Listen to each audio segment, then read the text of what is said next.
Okay, tapos na itong project mga idol. Ari na, wapo kayo, naka-flooring na ta.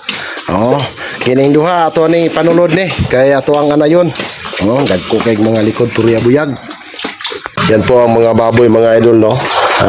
Para po ito sa kanila.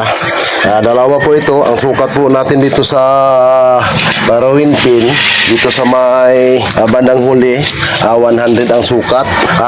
Dalawang poste 100. Tapos dito sa pangunahan naman may sukat po tayo 30. Ayan po mga idol. Dito po sa mula po sa flooring, dito po sa ang kalapad niya mga idol, 60 no, 60 lang po ang kalapad niya, no. Ipakita po natin mamaya mga idol. Dalawa po ito para makita yun ang kanyang forma. Ito na mga idol, tapos na po ang ating farrowing pen mga idol para sa inahing baboy mga idol, no. Ito na po.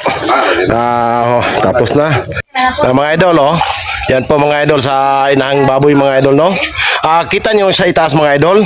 Kung gusto kayo magkapaldo, nasa comment section ng link. Bira. Okay, tapos na itong project mga idol. Ari na, wapo kayo, naka-flooring na ta. Kining duha, ato ni panulod ni. Kaya ato ang anayon.